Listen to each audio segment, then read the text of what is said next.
Yeah, so you're absolutely right. It's becoming a crowded landscape. So, I think we need to reflect on what I always say when a new potential molecule comes into the clinic. We need to look at, what does it really bring to the table compared to what we have. So, you know, what we have here is a couple of attractive things. It's a once daily oral small molecule.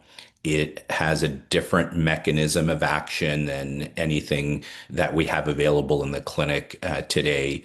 And that mechanism of action is quite, I think, intriguing and interesting to us because what it does is that it does increase this expression of MER124, which is a naturally occurring microRNA.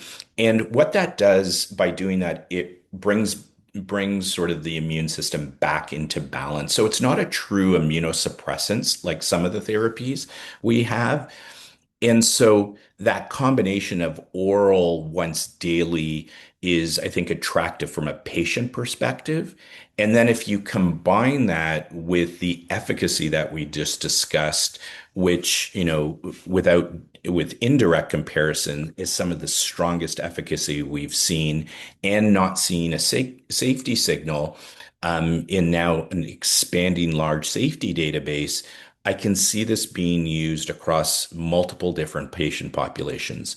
Certainly, if you want to put your best foot forward and you think about efficacy in a patient, this can easily be slotted as a first advanced therapy in patients who need to go on to an advanced therapy.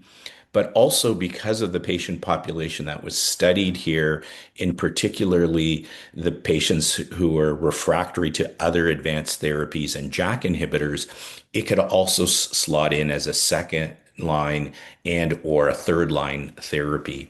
So I think it's going to be really interesting if it gets regulatory approval and what that regulatory approval looks like in different jurisdictions where our colleagues are going to use it. But certainly, I think just looking at the data itself, it has a potential to be both a first line and a therapy that we can use after exposure to other advanced therapies. And the one other compelling thing that I think we're going to be sort of keeping our eye on is at least from the phase two data that we have in the public domain, is when patients get better, they tend to stay better. So this is giving a signal that it's very, very durable, and that could be maybe because of the high efficacy. It could be because of as an oral small molecule, it's not immunogenic, but it also could be just the mechanism of action and restoring immune balance allows for this durability.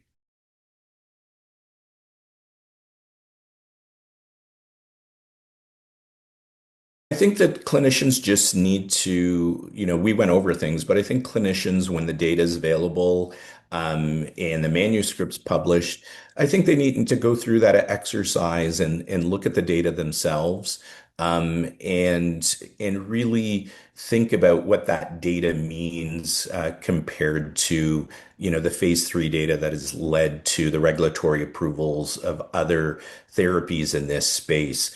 It's something that I do all the time because I'm a clinical trialist. But once again, I think when people digest this data, especially when they look at the efficacy of this drug, they should think about those absolute numbers and those placebo-adjusted numbers and what that's going to mean not only for their own practice, but for their patients.